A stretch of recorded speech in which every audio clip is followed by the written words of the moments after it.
Hey, welcome, all my right thinkers. Thanks for tuning in. Check out your boy, P Farm. Thinking right out here in my lab, and I'm in the book. And this is a new one. I'm about to talk about this guy who I've been learning for the last 30 years. This is my teacher, doing what he do. Okay, all right. I want to get that out the way. So this is gonna be a lesson about breaking down, or excuse me, general description of the Anunian Theurgy. We call it the Cosmiconomythograph. What the what? This all, let me break it down for you. Hopefully you understand when I'm done. That's right. Rightism. 25 rules live by. Storytelling. Story with a message. There's always a message in my stories for life. I give life lessons. You tune and receive them. I appreciate you. We got a good thing going. Let's do what we do. Right thinking mission is to enlighten, inspire, educate, and motivate you, the individual, to a higher spiritual level of enlightenment. Right thinking way of life through mental and spiritual discipline. Practice daily will help and guide you to obtain your goal of reaching spiritual enlightenment, aka know thyself. My mission that all right thinkers know thyself. If you're a right thinker, your goal is to know thyself. See where we're going with this? Let's get that together. So I asked the question, do you know you? You will when I'm through. That's what I do for you. It's rhetorical, but if you know how to answer for yourself, tune in. I got you. A person who knows not and knows not that they know not is foolish. Disregard them. Don't be them. A person who knows not and knows that they know not is simple, but you can teach them. That's why I do what I do for you. I appreciate you too. Stay tuned. I got more for you. A person who knows not and knows, excuse me, and believe and think that they know is dangerous. Avoid them. I do. A person who knows and knows not that they know is spiritually asleep. I can awaken them. I'm the spiritual alarm clock, here to wake you up with knowledge of self. That's what I do for you. A person who knows and knows that they know is wise. Follow them. All these persons reside in you. Right thinkers know thyself and to my be true. I just showed you my teacher, the Sabaya MAA Dr. Muata Ashby, teaching the philosophy of She Taught Netta, the big brother to right thinking philosophy. He's where I got all my stuff from. That's right. I give him the credit. The Anunian Theurgy of the Tree of Life picture showed here. Okay. I showed you the big picture back here. But the Anunian is dealing with Ra, okay, his crew here. This is, I'm going to start from the top here, the noon, take you down to the Anu, the first place, bring you on down here to the Duat, and then down and further into the Pet, into the Tide. That's the physical world. I'll break it down for you. Hope you get a better understanding. But this is teaching now, so this is class. Let's go. Teachers on duty right now. So, again, the Anunian Theurgy picture should be treated as all other Commission iconographs in the temples, pictographs, reliefs, and glyphs, and the images of the divinities. It should be understood right here as a visual meditation, and this is something that the Buddhists and the Hindus have been very big on, but at the ancient Egyptians, they did it in grand style, magnificent style, okay, magnanimous style. Why? The Hindus developed images they called yantras, and the Buddhists developed the images they call mandalas, like little pictures that they put together. You're supposed to look at it and concentrate and focus on it, and it take you to a whole bunch of different places. Yeah, and they are supposed to sit in front. You're supposed to sit in front of them. Excuse me. You're supposed to sit in front of them, concentrate on them, meditate on the deeper meaning. And the ancient Egyptian temples, we did it in grand style. We had icons, and even the hieroglyphic text themselves are meditative icons. The temples are giant visual aids to understanding and concentrating and daily meditating upon the teachings of She Taught Netta. An icon presented in a graphic form may be termed iconograph, but the tree of life form of what we call spiritual iconograph may be termed as iconomythograph. Okay, it's an icon with a myth with it, since it conveys a mystic information about a spiritual system. In this case, the Anunian Theurgy is the graphic format, and our image specifically includes the cosmological information, so as a cosmic myth right there, not the graph, just the cosmic anomyth. In our context, it is visually a schematized representation of the cosmos and the characteristics by a hierarchy and geometrical configuration of the divinities in different levels of existence. And in what's the Jungian psychology, Carl Jung, my man, such images might have been thought of as symbols. We do modern day, that's what we see them, and representing the effort of what? Reunifying the self, you becoming one with God. He broke it down as unify yourself. We did the same thing conceptually. But the Anunian Theurgy Cosmic Anomyth is the graphic form, so made more fully by described as Cosmic Anomythograph, as it includes what? Microcosmic information about the outer creation and the microcosm information about the human nature of our inner human existence. So, one purpose of this lecture here series so that you can gain what we call a deeper insight into the meaning of this what we call tree of life concept, which opens up our iconographs as well as, of course, so that now you can be able to delve into their meanings deeply and make use of it in your personal level to promote your own mystical evolution on your road to spiritual enlightenment, aka climbing the tree of life. But this image of the Kemetic tree of life is like a concentrated chemical formula, like a recipe formula, like in geometry. Professors, class like that, they break down the A plus C with the formulas that you can codify, break down, understand for yourself. And if you do break it down and understand the true meaning of its elements, then you can open up what we call mysticism and thereby transcend by in your meditation of them.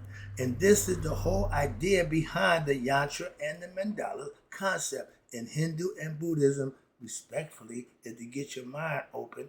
If you go to the temple, it is one big mandala, one big architectural meditative image. And if you understand how that's made, they go from the feet to the head. The Holy of Holies, where the priests get the information from, is built in human form. But here, you're showing you each level that you had to transform to get from here to here, back to here. That's the concept. That's called climbing the ladder of the symbolical tree of life. So now, let's proceed with this brief and general introduction and the description of the Anunian Theurgy, and we call it the Cosmic Anomythograph. And then we will proceed into specific aspects. I'll break it down for you of the principles of the tree of life, of the Anunian Theurgy. We will go into the deeper aspects or the personality of the tree and each individual so that we may understand the deeper mysteries of it, because as you can see, the tree is actually a pathway, a vertical ladder from earth to heaven. Hello. If you were to understand these secrets, of the tree, now you would be able to elevate your personal transcendenting of the principles for yourself by practicing and implementing them. And the psycho, spiritual, metaphysical aspect, you will now become conscious of who you are, and that is given in this tree of life. So you would rise to the top of the tree, and of course, the top of the tree is the what? Source of all creation, aka God, Ra. That's the philosophical concept. Now I'm gonna break down this whole part right here. The upper part is called the noon. Everything up here is the God and Goddess of the entire subtle concept of what we're going to break down. Here's the people, you might even know her. That's Neith. She called the Matrix. You got the girl here, my girl Mehert. You got the all-encompassing Nefertim. And then you got the Sphinx. And this is God pushing the boat up out the noon. This is noon. And this is the God Kepri thinking about what it's going to be about. But this is all individual people who you study them, you know the story, you understand them. I know, so that's why I'm trying to break it down. And the central image of the tree of life on the Cosmiconomythograph is what they call the techno, or the obelisk. We know it as Gab's penis. Okay, some people say Asar. All right, but this is the reference to the tantric philosophy that contained in the Anunian Theurgy, the sexual life force in a vertical movement, going up, movement of what? Your spiritual subtlety of becoming subtle meaning matter going back to spirit, and discovering the higher essence of oneself. That's you becoming conscious of your true self, moving from the gross, the physical part, that which is more subtle and refined, as symbolized by the tapering format of the larger at the bottom, like the pyramid. Perfect example. If I start out down here, it thins out at the top, okay? And that takes all the weight off, so it would never sink or go down. Why? Not enough weight at the top to make it cement. All the weight is already at the bottom. All right, it's bottom heavy, excuse me.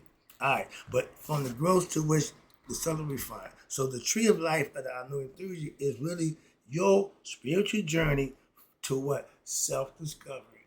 You are the hero on a journey to what? Discover yourself.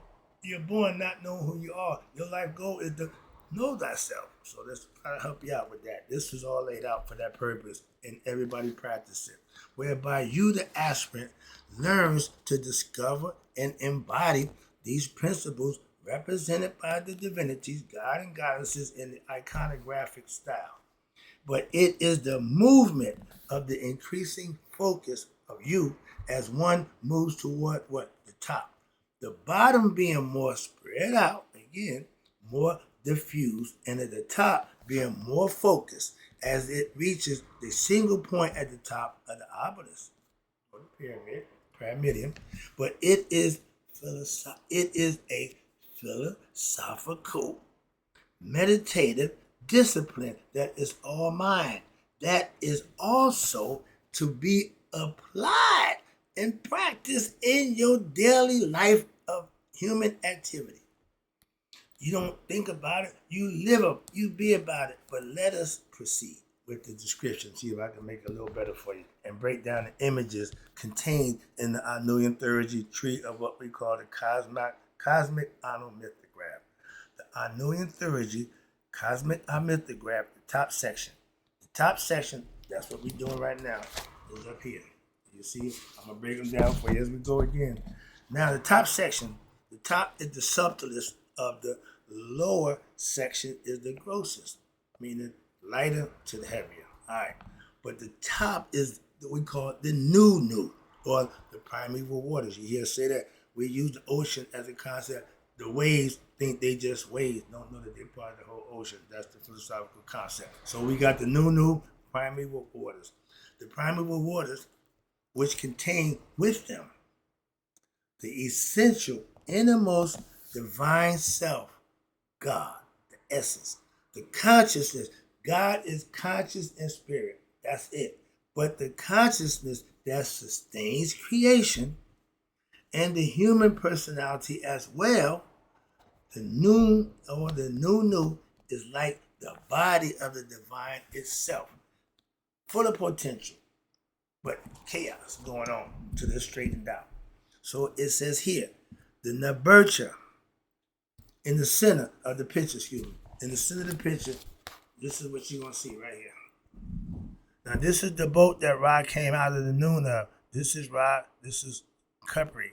These is his boys, okay? All concepts of your personality, which I break down, been talked about before. Your senses and your awareness, everything is about you, but they had it broken down. In the center, it says here, you see the picture of the God himself. Noon. Right there, they give him a face, right there, pushing up the boat out of the what? Primeval waters. All right. And the boat is a celestial boat. It didn't float on water. Here it is, but it really went across the sky. The sun ain't on no water. All right. And it's going across the heavenly skies, celestial. And the water's pushing up the boat, Ra. And you see Kepri is in the boat, and he is holding up Ra, the sun disk. All right. So hieroglyph to the left side of the noon picture I just showed you with the boat, which means she talked. And the ones on the right side means Anu, the first place. So Anunian Theurgy, or the mysteries of Anu, now all of these other forms are either male or female aspects of the supreme divinity, the one that all are integral to the Anunian Theurgy. To the left of the noon is the divinity we call Nebercha. He's the literal translation of the word that means all-encompassing divinity. Nebercha is the aggregation of all the attributes that make God God, all present, all knowing, but again, spirit and consciousness. And attributes of all the gods and goddesses are combined into this one essence. More will be said later on in the final lesson about the merchant. But right here, it shows you below the merchant is depicted as a divinity we call Haru Kuti.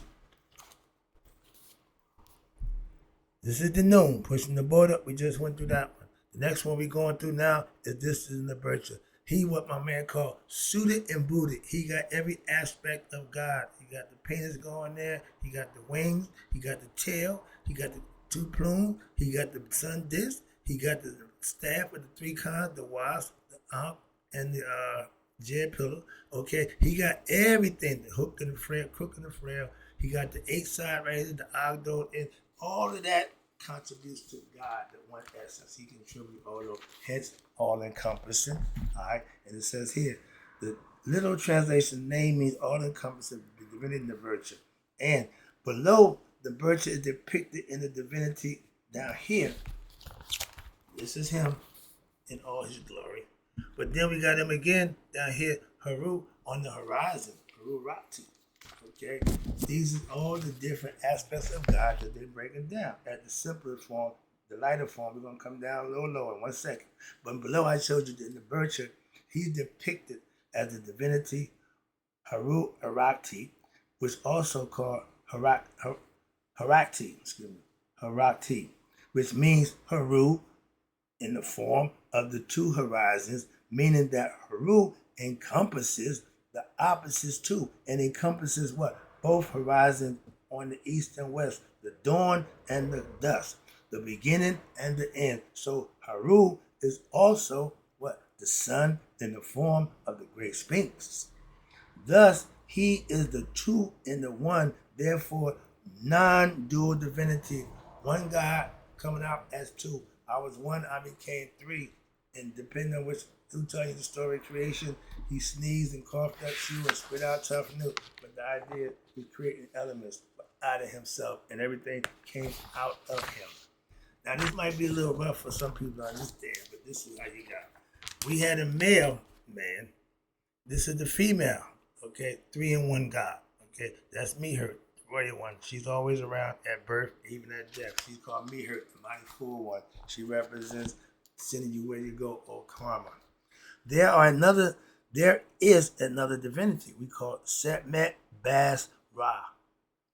Sekhmet was the line that Ra sent down to destroy anybody who didn't worship him, and she got bloodthirsty and almost destroyed the world. She's a powerful female, lioness, and Bas is her when she come in her calmly state. After she tore stuff up, she become calm, house packed.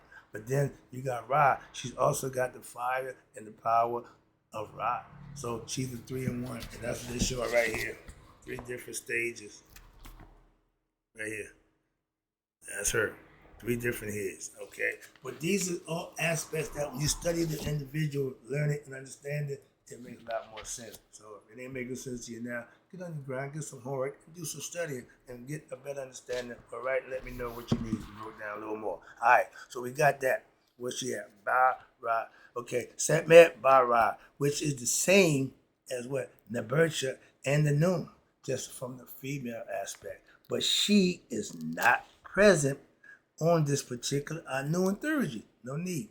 But the cosmic onomythograph, however, she is present here as an example of the dynamic capacity of the female from the Kemetic spirituality, and to put forth an all-encompassing divinity concept with either male or female tendencies. Again, you can't have one without the other. After God, after the one, everything else came in pairs, opposites. That's Maya. Alright. Yet both Nebercha and Sekhmet Basra may be thought of as representations of the idea of the all-encompassing divinity, and both are to be considered as androgynous, neither male nor female, or both. Okay? She has all the attributes, like the male, all the sculptures, or the scepters, all the winds, and means all-encompassing divinity from the female aspect. And that's Setmet Basra.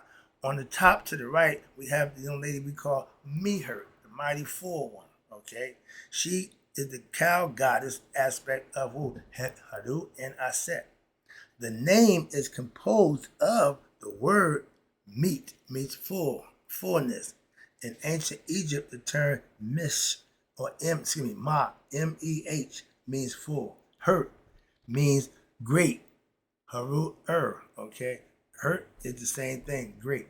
So we have the mighty fullness, and what this fullness relates to, and really what is the creation myth is taken about, comes down to that which is what? Mihert. When I am trying to bring you to what an understanding is that everything in creation is full of what? The divine self. Again. So there is no place, a rock, a lizard, a plant, a stone, the sun, even for the very most inner part of yourself, that is not full of what? The divine self, the spirit that's in us. Even the space in between objects is also permeated by the divine self. And that the Mihert, you can't escape God, is everywhere and in all things, no matter how different or separate you think that you are. You can never run away, only by your own illusions, to think that you could. That what? That's called egoism.